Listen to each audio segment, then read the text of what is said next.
Vamos a dar inicio entonces, compañeras. Esta es nuestra última clase, nuestra última conversa desde el Igimani y tiene que ver con el tema de culturas alimentarias. Este tema lo dejamos de último porque nos soñamos que todas nos pudiéramos juntar o que la mayoría de nosotras nos pudiéramos juntar de manera presencial, pero pues también entendemos que fue complicado, que convocamos un día laboral, así que de todas formas, con el grupo de compañeras que llegamos, que nos pudimos juntar, tuvimos una conversa muy nutrida, muy desde los afectos.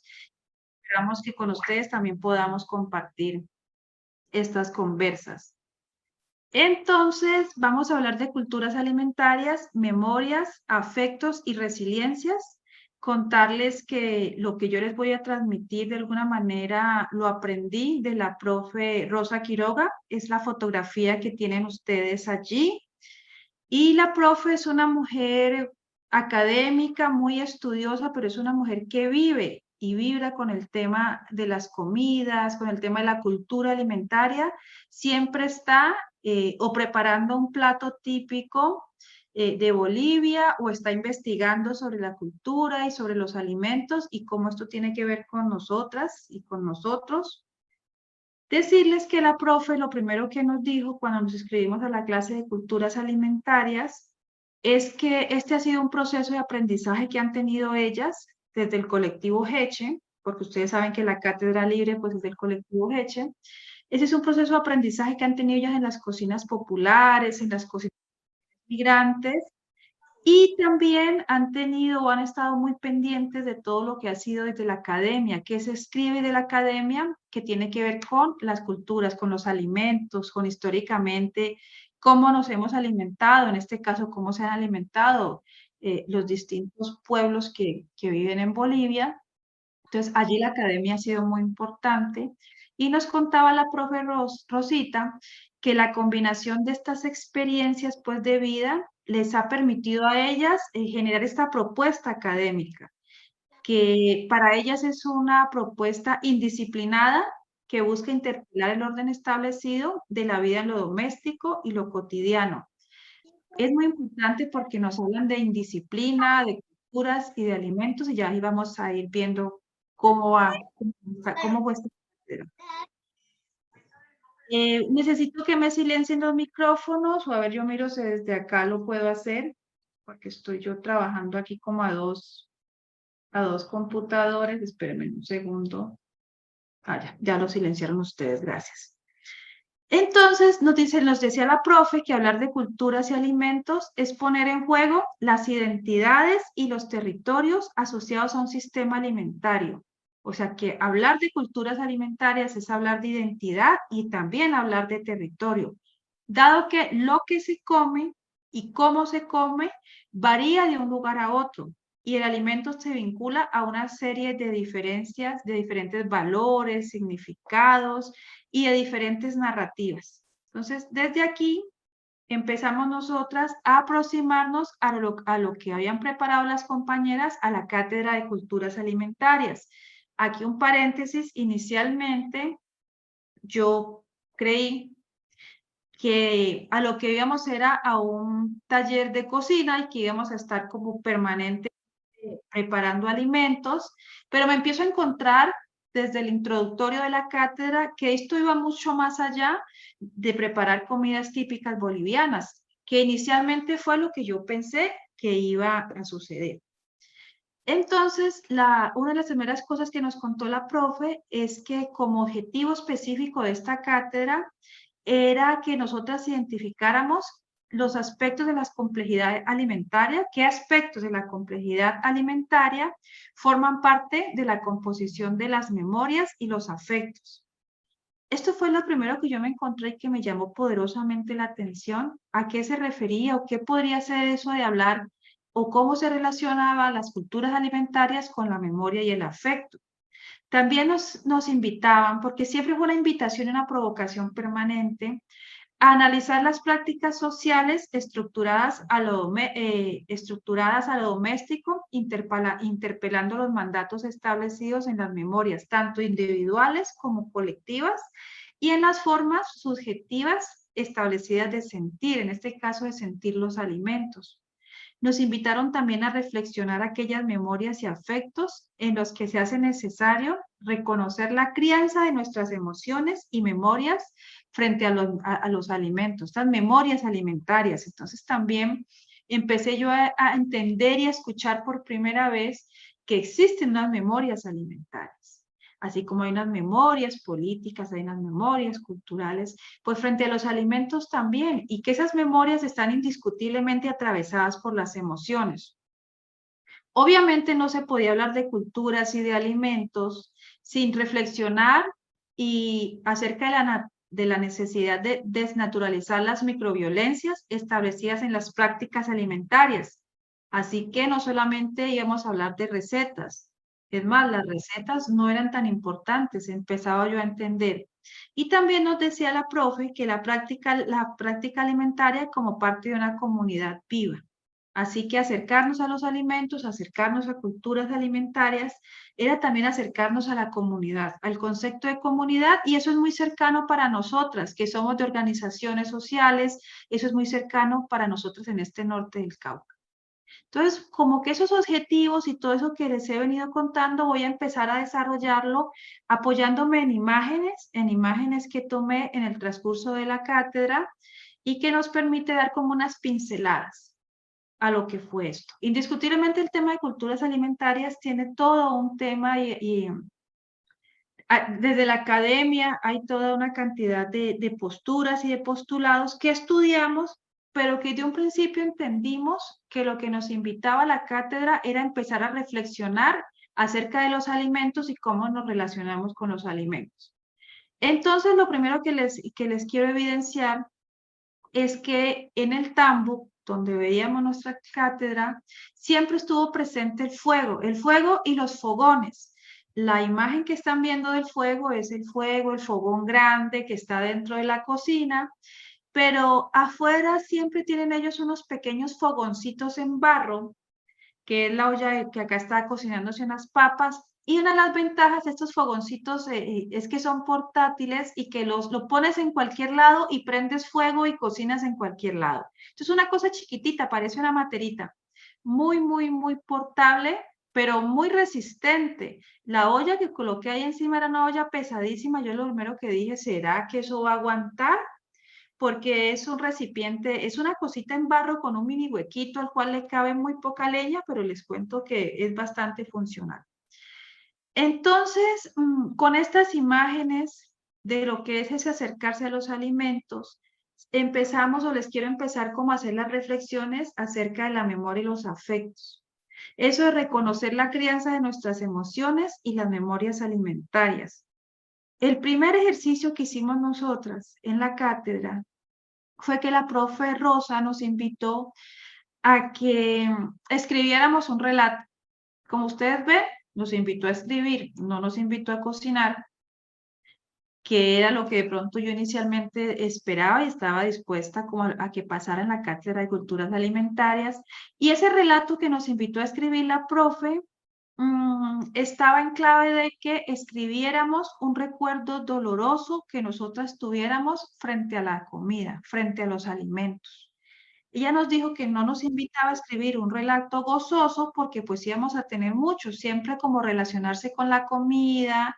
Hay muchos recuerdos de una el día que comimos delicioso, una fiesta, pero que era importante en esto de reconocer y de crear las emociones y las memorias alimentarias, identificar esos momentos de ruptura, esos momentos dolorosos, esos recuerdos que a nosotras nos han marcado de alguna manera frente al alimento. Pasa mucho que en algunos espacios algunas compañeras dicen, yo no soporto los frijoles, yo no soporto las lentejas, yo no soporto el zapallo. Una compañera, por ejemplo, nos explicaba, yo no soporto los frijoles porque cuando me fui a vivir con mi ex esposo, obviamente ya se entendía que salió de una relación, que estuvo en una relación difícil y que había salido ya de ella.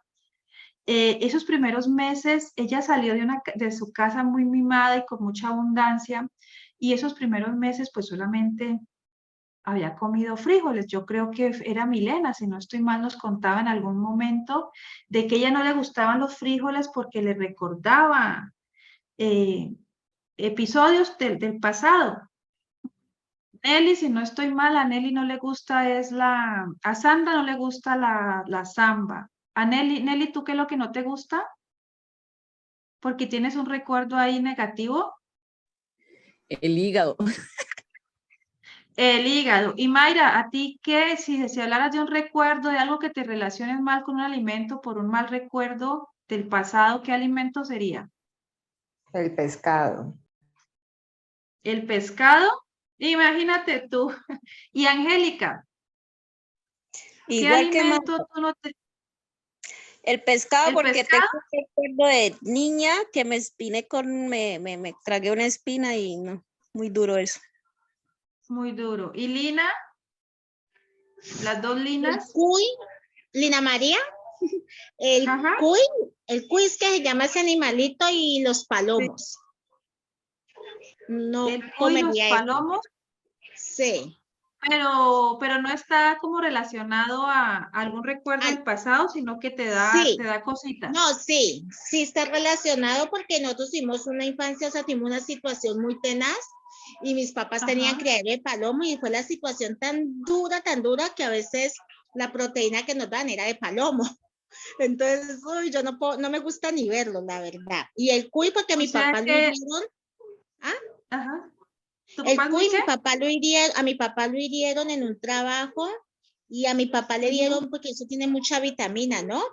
Entonces la situación Sí. se puso tenaz y eso fue tanto cuy que le dieron a mi papá que hasta nosotros nos daban cuy. Entonces desde ahí, no, ni el cuy ni el palomo. Ni el cuy ni el palomo. Y Lina Tatiana Ome, ¿qué alimento no que está ligado a algún recuerdo negativo o doloroso del pasado?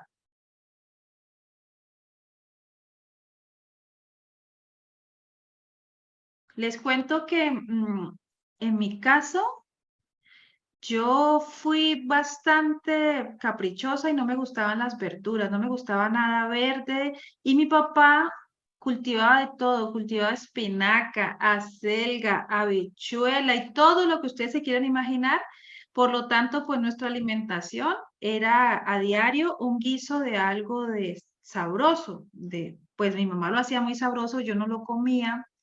Pero en mi caso no me traumatizó porque mi papá me consintió demasiado y él llevaba papas porque lo que yo me alimentaba era de papa con guiso. Entonces mi papá llevaba las papas así, pero un bulto gigante, llevaba guiso, tomate y de todo y cultivaba, entonces siempre exigía a mi mamá que a mí me hiciera mi papa con guiso, porque yo no decía ni siquiera guiso, estaría tan culicagada que yo decía la papa con guiso.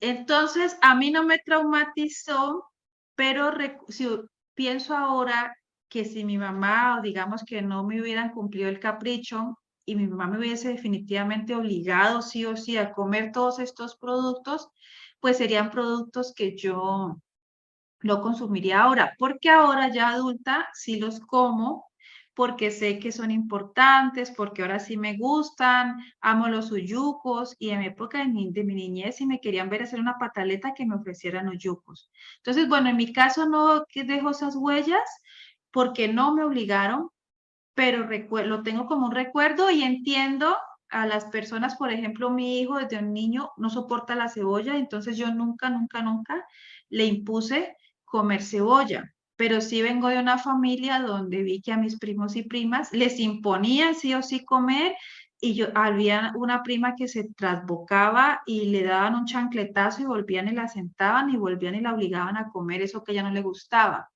Entonces, ahí hay veces una forma de relacionarse violenta con la comida, que no es una maldad de nuestros papás y mamás, sino que ellos están muy preocupados de que comamos sano, y en ese comer sano, pues nos obligan a que tenemos que comer.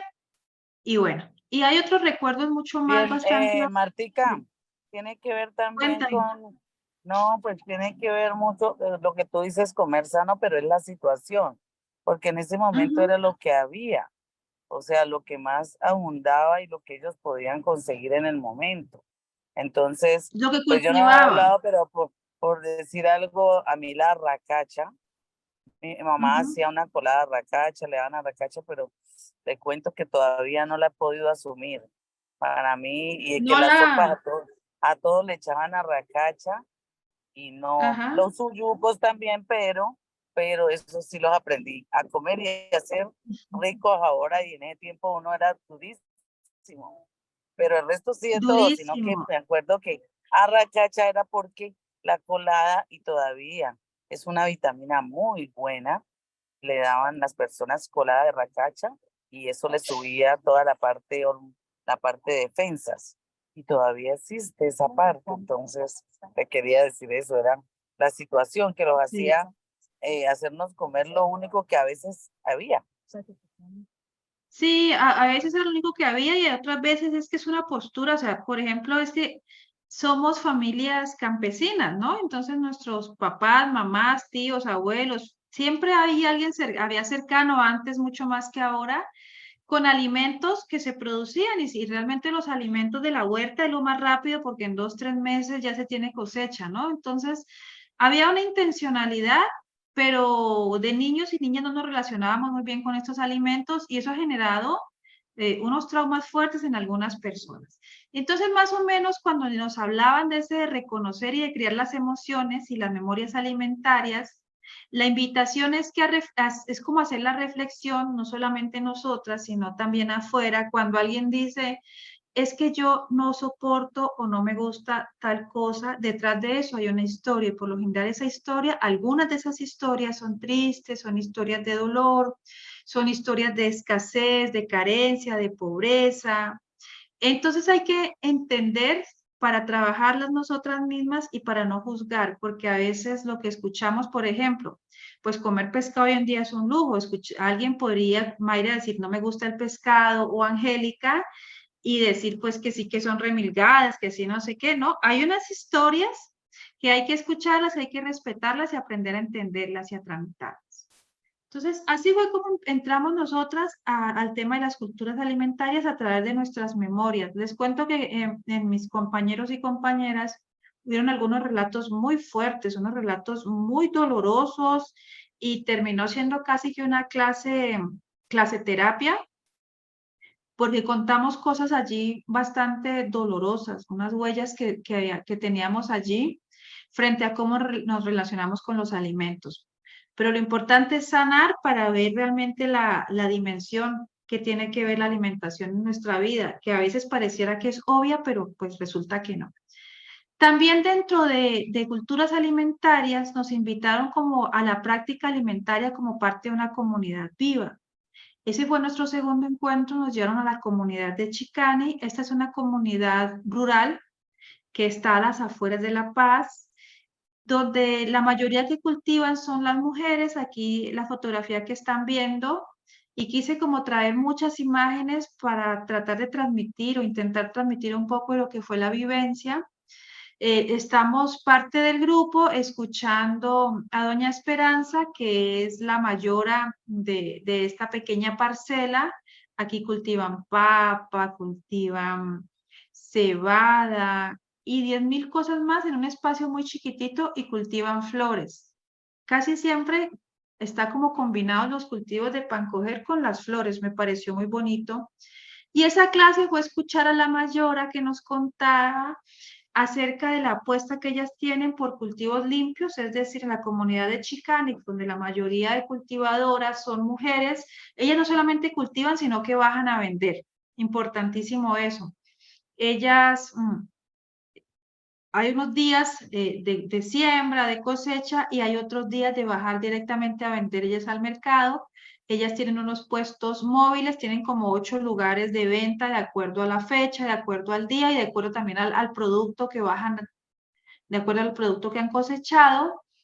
Y importante es que ellas apuestan por unos cultivos limpios, o sea, agroecología, que le llaman ahora, porque lo que nos dicen es que uno, envenenar a la tierra, que es nuestra madre, pues no puede ser, envenenarla con químicos, y dos, sacar al mercado a vender algo que envenene a las personas, es decir, que en vez de hacerles provecho, las enferme. Eso nos pareció muy importante porque tiene unas claridades y se posicionan políticamente desde allí.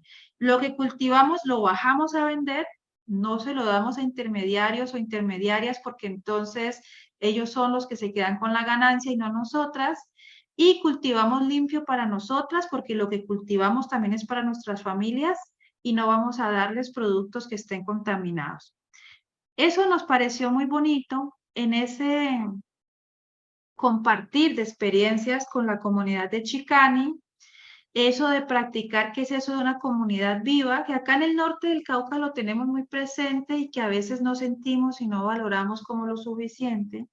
Aquí, por ejemplo, está la compañera Marina, ella es arqueóloga, cultivando, cosechando papas. Esta cátedra, la cátedra nuestra, cosechó las papas que sembró la cátedra pasada. O sea, dentro de la cátedra hay una apuesta por ir a contribuir o a ser parte durante un día de la comunidad y de lo que significa sembrar o cosechar lo que nos comemos. Ahí nosotras cosechamos las papas, fue muy agradable. Aquí vemos aquí estamos todos y todas tirados después de toda una jornada de trabajo, al sol, cansadas, pero contentas. Y esta fotico de acá abajo es una fotico del invernadero, porque como en La Paz hace tanto frío, en La Paz ocurren unas heladas en la madrugada, y sobre todo en las épocas de invierno, nosotras fuimos en verano, no nos tocó. Entonces sí o sí las hortalizas hay que criarlas, hay que cultivarlas en invernadero. ¿Qué les puedo contar de los invernaderos? Cada parcela tiene un invernadero y son invernaderos relativamente pequeños, son muy bien construidos, yo lo veía desde lejos y parecen unas casas, es decir, les suben paredes casi 2 metros, las columnas, las vigas, o sea, todo es una estructura pensada para que dure para muchas generaciones.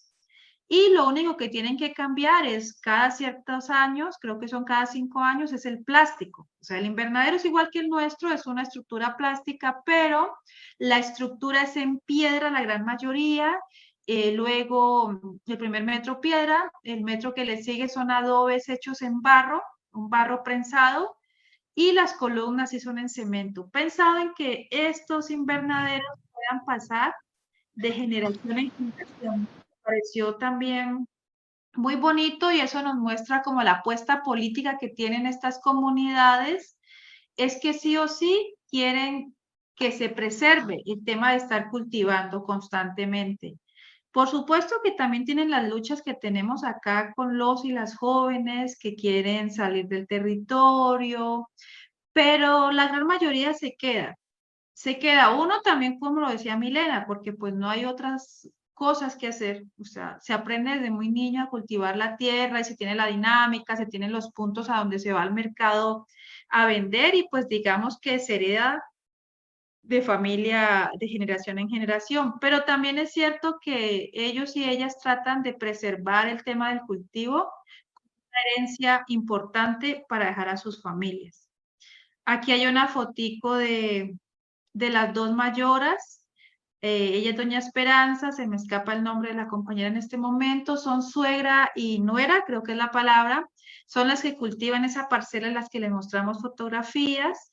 Ellas dos cultivan, obviamente en familia, tienen hijos e hijas, compañeros, no son ellas solas, pero digamos que son las cabezas, son las que deciden qué se siembra, qué se baja a vender, qué precio se les pone. Y aquí hay una foto muy hermosa de una sopa con la que nos recibieron cuando subimos a hacer la entrevista con Dielina. Y esa sopa, además de que estaba deliciosa, tiene una característica muy importante, es que ella nos empezó a mencionar los ingredientes que tenía más de 8 ingredientes, y muy orgullosa nos dijo, todos, absolutamente todos son cultivados por nosotros. Son cultivados o en nuestra parcela o son cultivados en las parcelas vecinas. Nosotras no tenemos que salir a comprar afuera para prepararnos una sopa de estas. Era una sopa de verduras que estaba muy, muy deliciosa y empieza a ver como esa apuesta, ¿no? Esa claridad de lo que acá le llamamos la autonomía económica. Es como, ese es un sueño, ¿no? Un sueño. Bueno, hubo otro momento en esta clase en esta cátedra de culturas alimentarias, donde fuimos a hacer un recorrido a la calle. En la calle, un poco más que acá en el norte del Cauca o que en las grandes ciudades como Cali y Popayán, hay muchos puestos de comida, pero muchos. Son puestos de comida que salen a diferentes horas del día y que venden diferentes productos de acuerdo a la hora del día. También eso es muy tempranito, están los desayunos. Los desayunos son con caldos, son sopitas, calditos de pescado, son unos desayunos muy trancados. Luego, digamos que esos puestos, algunos varían, de hecho, hasta se va la vendedora o el vendedor del puesto y hacia el mediodía empieza a hacer ya lo que es el almuerzo y luego venden comida como lo que llamaríamos el algo.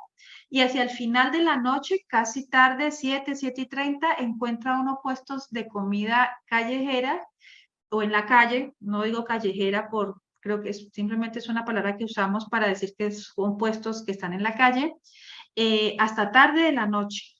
Nos llama mucho la atención, hay un movimiento permanente de la comida y se come y comen mucho. A mí me pareció que comen mucho, permanentemente están como picando, son platos muy económicos, al alcance pues del bolsillo. Aquí hay una representación del plato paceño. La comunidad de La Paz le atribuye a ese plato haberlo salvado. Hace mucho tiempo, no tengo la fecha y el recuento histórico de lo que pasó, solo sé que los sitiaron, o sea, a La Paz, no dejaban ni entrar ni salir alimentos para presionar precisamente a los más pobres y ellos resistieron, creo que fueron 4 meses a punta del plato paceño. Y el plato paceño es papa cocinada, yuca cocinada y maíz cocinado. Porque iban en todas partes y tenían acceso a esto, así que lograron sobrevivir a punta de este plato. Este plato paceño ha ido evolucionando y ahora, además de la papa, la yuca y el maíz, le ponen carne. Pero en la época del sitio, pues obviamente que no había carne y el plato paceño original es papa, yuca y maíz cocinados con sal, sin ningún otra, pues otro aliño ni otra cosa. Así era el plato paceño. Lo que están viendo, la otra fotografía de acá, es chicharrón de llama. No les puedo contar a qué sabe porque no fui capaz de probarla. Y no fui capaz de probarla no como un acto de que me diera asco, no, sino que me daba pesar. Es decir, yo he romantizado la imagen de la llama, las llamitas y demás, entonces yo no fui capaz por pesar de probar este otro plato que está presente, que es el chicharrón de llama, que dicen que es delicioso. También se ve mucho pan en la calle.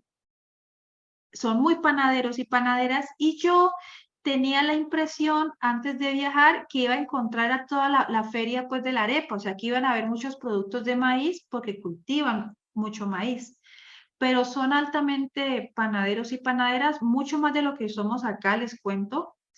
Y también los puestos de pan están en la calle, es muy ambulante y son unos costales gigantes que hay de gran variedad de panes. Hay otras imágenes que yo las puse como un ejemplo de lo que yo les digo que se come mucho permanentemente. A ti en los espacios a donde estás te están ofreciendo algo de tomar o algo de comer. Entonces mi mano siempre tenía un vaso o de chocolate o de aromática o de otras bebidas que no recuerdo el nombre porque pues son palabras en aymara. Y por ejemplo, este que está aquí, ese que se ve rosadito y amarillo, se llama api y es como un cocinado de maíz morado y luego lo mezclan con maíz blanco. Es una es una bebida típica absolutamente deliciosa. Podría parecerse a un claro, pero esto es mucho más espeso, mucho más espeso. Y es fermentado y es cocinado, tiene un proceso mucho más amplio que el claro de maíz. Y avanzando en eso que nos enseñaba la profe de identidad, territorio y alimentos, también hubo un momento en que fuimos a visitar el mercado de las semillas. Hay un mercado única y exclusivamente donde venden las semillas de 10.000 cosas, de una cantidad de maíces hermosos, hermosos en su colorido, en sus formas, diversos en sus tamaños, pero además de maíz, venden semillas de muchos productos que yo nunca había escuchado mencionar. Este es un mercado gigante. Si comparamos el mercado de las semillas, podría ser toda la plaza de acá de Santander de Quilichao, la plaza de adentro, la que está cubierta, es de ese tamaño solo de semillas nativas. O sea, lo que usted, cuando llega la cosecha de cultivar tal cosa, entonces vas y compras esta cosa. Cuando llega el momento de lo otro, entonces allí lo vas a encontrar siempre. Eso nos llamó poderosamente la atención, pues porque nosotras en el norte del Cauca o en Popayán o en Cali, no sé si en Bogotá, hayan sitios de distribución y de venta de semillas a este nivel, es decir, de esta magnitud. Claro, estamos hablando de La Paz, es una cosa grandísima, es una mole, ¿no? Pero nos llama poderosamente la atención y algo muy, muy importante que se evidencia en esta otra foto es que las guardianas de las semillas, la mayoría de mujeres, son mujeres las que venden en este mercado, en el mercado Camacho se llama. Son mujeres y algunas muy, muy jóvenes y algunas mayoras como esta abuelita. Estos puntos del mercado también se los pasan de generación en generación. Probablemente cuando esta abuelita en unos años pues ya no esté, se vaya a descansar, sea una de sus hijas o nietas quienes tome este puesto. Este es uno de los puestos más llamativos porque les cuento que ella tiene 10.000 semillas en ese puesto, las tiene así como arrumadas una sobre otra. Y yo estuve haciendo un ejercicio de observar y se acercaban a preguntarle algunas semillas y ella se agachaba y rebuscaba por allá debajo y al final sacaba una chuspa con esa semilla. No solamente te venden las semillas, sino que te dicen más o menos cómo sembrarla, cómo cuidarla, qué ponerle para prevenir las plagas, cómo hacer cultivos combinados, es decir, que planto el frijol, pero también planto maíz, pero alrededor planto otras aromáticas para evitar plagas. Toda esa información y esas conversas las puedes tener tú allí en ese mercado, sea que compres o sea que no compres, la información te la entregan. Así que nos pareció un momento muy poderoso y de mucha reflexión frente a la necesidad de convertirnos también en guardianas de las semillas, ¿no? Máximo, ahora que se quiere criminalizar el hecho de plantar las semillas nativas y que nos quieren obligar a plantar esas semillas transgénicas. Allá hay un ejercicio de resistencia, que se ve un ejercicio de resistencia vivo ahí en el mercado. Y resisten de alguna manera y hacen memoria las mujeres. Y hay un tema de identidad, y hay un tema de territorio, y hay un tema de defensa de las semillas propias, de las semillas nativas. Así que ese fue otro ejercicio de acercamiento nuestro a lo que fue la Cátedra de Culturas Alimentarias. Como ustedes ven, fue más allá de un simple ejercicio de compartir recetas tradicionales, que sí hubo el compartir, que sí las probamos, pero que antes de eso nos invitaron a criar y a cultivar nuestras emociones frente a los alimentos, porque pues nos decían que esa ruptura que tenemos en ocasiones con lo propio, con el campo, esa ruptura que hay que nos lleva a preferir comprar en los grandes almacenes porque sentimos que está siendo más barato, tiene mucho que ver con que no hemos tramitado en algunas ocasiones esos dolores de la infancia. Entonces nos invitaron a crear las emociones, pero también nos invitaron a entender el cultivo como parte de una comunidad viva de la cual nosotras hacemos parte.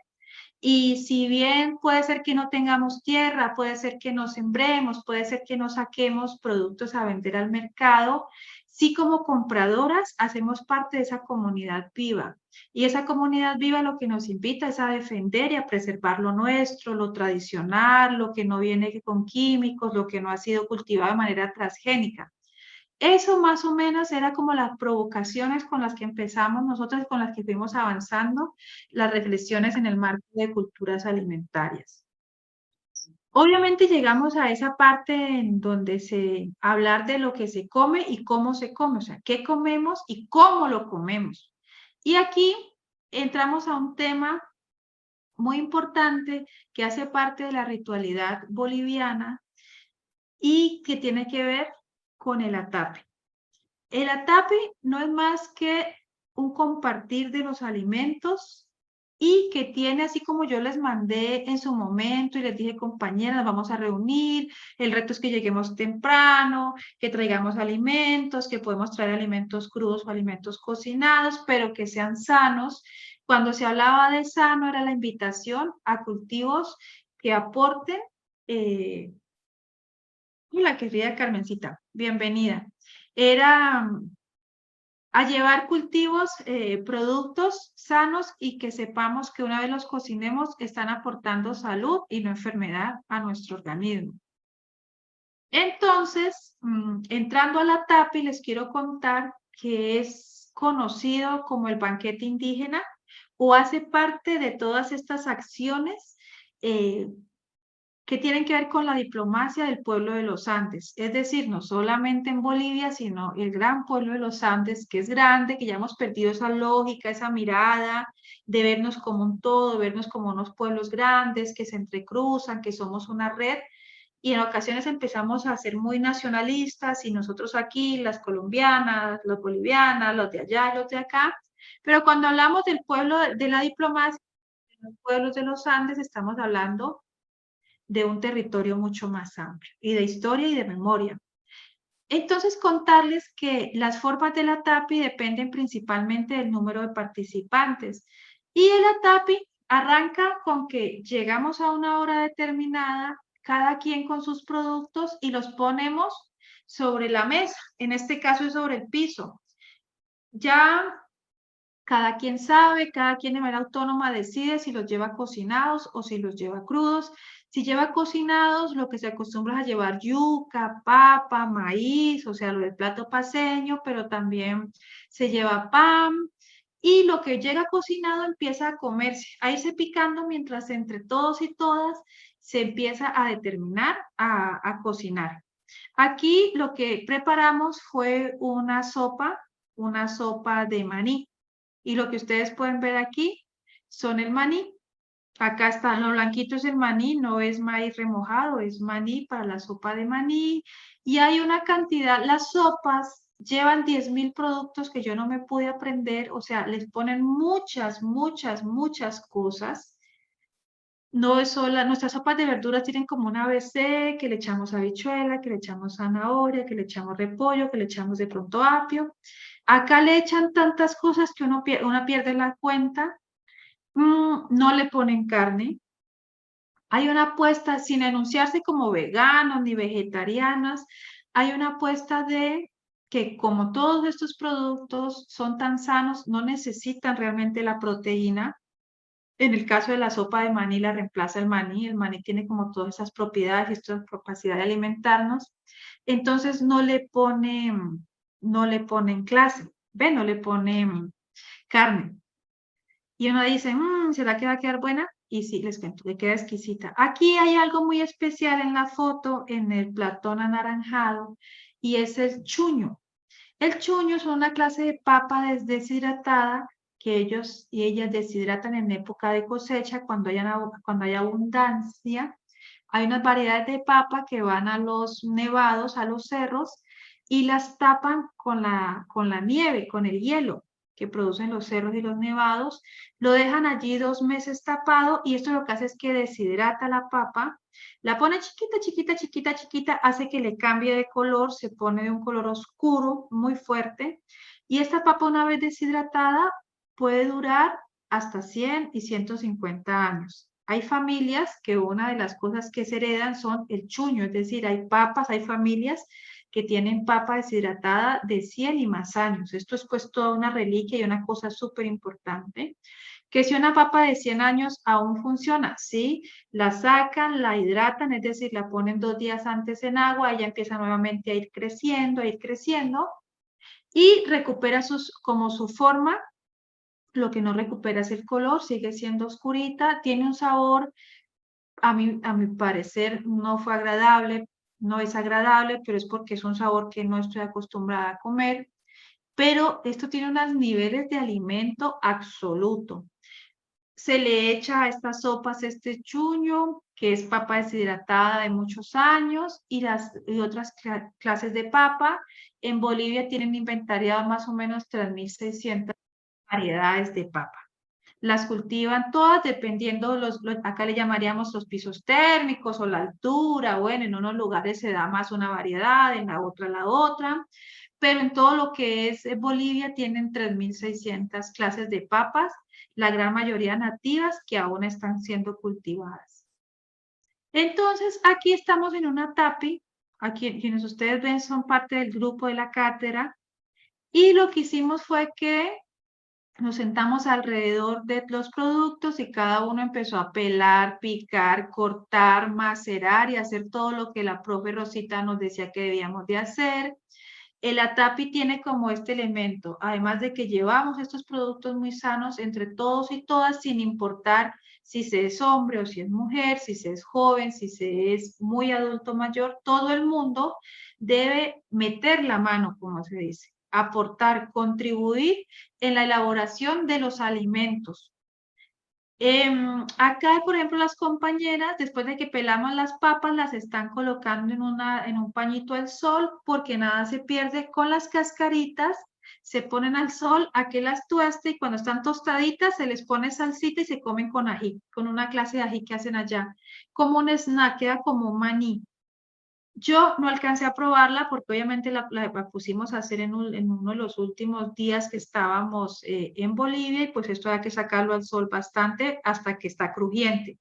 No alcancé a probarlo, pero es una tarea que tengo que hacer acá en casa, y es pelar las papas, lavarlas muy bien y ponerlas a secar al sol hasta que estén crujientes, y pues nada, comérmelas. Ellas dicen que son deliciosas, y tengamos en cuenta que en la cáscara están los nutrientes de la papa, ¿no? Entonces, es muy importante, pero digamos que esta tradición también, estas cosas de comerse la cáscara también vienen de cosas que nos recordaba Milena, de épocas de escasez. Entonces, las épocas de escasez despiertan la creatividad, y una de las creatividades es no botar la cáscara de la papita, ponerla al sol, secarla y también consumirla, y más porque tiene muchos alimentos. A este ritual bonito, a este compartir del alimento se le llama una TAPI. Nosotras casi estuvimos en varias reuniones, en varios encuentros, y inician con el ATAPI, es decir, se inician con este compartir de los alimentos, con este prepararlos, y mientras está en el compartir de los alimentos, entonces se dicta la clase, o si se reunieron para algo político, entonces se hablan de los temas centrales. Si es después de tener los alimentos preparados, entonces se puede hacer un bautizo, un matrimonio. Hay diferentes celebraciones que inician por aquí. Y es una forma de permitir comer sano, comer suficiente, comer rico, y que no le toque a una sola persona colocar todos los ingredientes. Eso es muy importante. Importante contarles que cuando lo invitan a una TAPI, además de decirle que lleve comida sana, que la puede llevar cruda o preparada, te dicen traiga para usted y para 2 o 3 personas más. Entonces tú más o menos, si vas a llevar unos huevos cocinados, pues no te llevas 2, te llevas 6, porque tú dices, yo me voy a comer 2 huevos, pero llevo para 2 o 3 personas más. Eso es muy importante. Siempre las cantidades que llevamos tiene que ver con el compartir. Entonces, al final hay una fiesta de comida, hay demasiada comida, porque todo el mundo es muy generoso y lleva muchos productos. Claro, en época de abundancia, la generosidad permite que haya demasiada comida, demasiados productos, y en época de escasez, esa misma generosidad permite que entre todos y todas pongamos para alimentarnos bien. Entonces, en cualquier momento funciona, y es una acción de generosidad, y es una acción que tiene que ver con esto de ser comunidades vivas. Y entonces aquí, como les quiero mostrar, o sea, el ATAPI estas figuras tienen que ver cómo nos organizamos alrededor de la mesa. En ocasiones es una mesa y en otras ocasiones es en el piso. Ahí donde estaban los productos, en ese trapo que se llama un aguayo, nosotros le llamaríamos acá un mantel, se pone toda la comida, y estas son diferentes formas de disponerse a comer. Así se disponen los espacios. Los espacios se disponen de acuerdo a el tipo de reunión que se está teniendo. Es decir, si es un cumpleaños, un bautizo, un matrimonio, si es, nosotros estuvimos en el ATAPI del Día de la Candelaria, el Día de la Candelaria, aunque es una fiesta católica, ellos la celebran desde una mirada indígena, desde una mirada andina. Estuvimos, entonces cada uno tiene una forma distinta de disponer el espacio para el ATAPI y tiene mucho que ver también con la cantidad de personas que vayan. No es lo mismo una TAPI para 10, 15 personas que una TAPI para 150 personas, entonces es más retador, pero eso tiene todo un simbolismo y todo un protocolo. Importante es que en el ATAPI no hay jerarquías, aquí no hay una mesa principal como solemos hacer nosotros y nosotras, que por ejemplo si es una acción cultural y va a ir una personalidad, a esta personalidad se le pone una mesa allá con mantel, con flores y pues si se le hace sentir que es como la persona más importante, en el ATAPI todos y todas tenemos la misma jerarquía. Y aquí no se dejan a los niños y las niñas afuera, no. Los niños y las niñas están, los alimentos están ahí a disposición de que ellos mismos, salvo que estén muy chiquiticos, pues las mamás recogen los alimentos, pero si están de 4 o 5 años en adelante, ellos mismos van y sacan lo que quieren sacar. Es importante eso, el ATAPI rompe con las estructuras, salvo, por ejemplo, este que está aquí. Este es un ATAPI muy singular, no solamente por la forma, sino porque es de los pocos, que sí hay una estructura central, pero eso tiene que ver en los momentos de unos rituales ceremoniales muy importantes, al igual que acá. Entonces, básicamente, y el ATAPI tiene otra forma. El ATAPI es como la mesa o el mantel en el piso donde está la comida preparada. Inicialmente están los productos crudos y luego ahí mismo se colocan los productos ya preparados. Es como tipo buffet, donde está todo allí y cada quien va y coge. Al ATAPI, si hay mucha gente en una mesa, entonces es muy mal visto quedarse a hacer trancón. Tú entras, tomas tu plato, coges los productos que quieres y te retiras a 2 o 3 metros de distancia de la mesa y allí es donde generas todas esas micro conversaciones, esas micro reuniones. No te vas alejada de la mesa, pero tampoco estás allí obstaculizando. Es como todo un tema protocolario. Por eso se dice arriba que es el protocolo. Entonces, la lógica de las culturas andinas se enmarca en que es cíclico. Entonces, es decir, son ciclos que se repiten. La complementariedad está presente, la complementariedad, que es rotativo, la dualidad, la unidad. Y todo esto lo podemos ver en cómo se organizan para el ATAPI. Estos conceptos están presentes en los cuentos, en las leyendas, en la organización sociopolítica, en las danzas, en la música e inclusive en la escritura aymara. Entonces, todas estas vivencias fue lo que nosotras pudimos, en mi caso fui yo, porque culturas alimentarias solamente estuve yo participando de esta cátedra, así como Dielina estuvo en anarquismo, yo no estuve en esa cátedra. Fue de lo que se trató el tema de culturas alimentarias.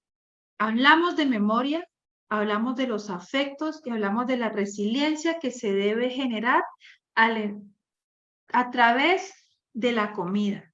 Que la comida va más allá de preparar unos alimentos para tener la barriguita llena. Que preparar los alimentos propios, los que cultivan, los que son cultivados por nuestros campesinos y campesinas, apostar por unos cultivos limpios, agroecológicos, realmente es lo que se necesita para realmente decir que como sociedad estamos avanzando y estamos adquiriendo una cultura alimentaria. Esa fue la provocación que nos impartió, que nos enseñaron no solamente la docente, sino las compañeras con las que compartimos. Entonces, pues compañeras, quiero, no sé, cómo escucharles un poquito para ustedes qué les quedó acerca de esta provocación de las culturas alimentarias. No, pues una gana inmensa de ir a Bolivia. Sí, total, eso es maravilloso, es otro mundo, es un mundo muy bonito, muy simbólico, muy político. Altamente políticas son estas mujeres, desde la compañera que cultiva, sus relatos, sus narrativas son de un posicionamiento político. De pronto ellas no lo vean así, pero cuando tú haces una lectura y interiorizas lo que ellas están expresando, entiendes que hay todo un tema de una formación política, en el caso de las compañeras de Chicani, por ejemplo, que es a través, la viven y la evidencian a través de cultivar alimentos limpios, alimentos agroecológicos. Ellas no hablan ni de alimentos limpios ni agroecológicos, digamos que esas son narrativas nuestras de acá, pero simple y llanamente hablan de producir sano para comer sano. Me pareció también interesante todo ese ritual prácticamente que hacen a la hora de preparar los alimentos, ¿no? Es algo bonito porque sea como se interiorizan pues toda la alimentación y es algo que sería importante como replicar, ¿no? Conozco algunas comunidades, sobre todo en los temas afro, pero casi siempre lo hacen es en una fecha en especial, ¿no? Por ejemplo, el Petronio Álvarez. Entonces, pum, salen todas las comidas, pero no se interioriza. Hay mucha gente de la misma comunidad que ni siquiera sabe por qué un pescado se prepara de cierta forma o de otra. Entonces, sería bueno empezar como a hacerlo o replicar eso en diferentes partes de acá de la región. Sí, Mayra, mira que en ese criar las emociones y los recuerdos que tenemos con la comida, claro, es muy importante porque, por ejemplo, el plato paceño, nosotros nos quedamos como, wow, o sea, tiene una historia y para ellas es importante que ese plato jamás desaparezca porque les recuerda la resistencia, les recuerda que pasaron por momentos difíciles, pero les recuerda que ganaron. Entonces es como una, ¿cómo se dice? Es una forma viva, permanente, tangible, cuando te pasan un plato, el plato paceño, que les recuerda a ellos que eso tiene una historia, pero también los invita precisamente a que nunca falten esos alimentos, porque si no hubiesen sido ellos y ellas cultivadores como lo eran en su época, cuando sitiaron toda la ciudad y no permitían que los alimentos entraran, pues se hubieran muerto de hambre, simple y llanamente, ¿no?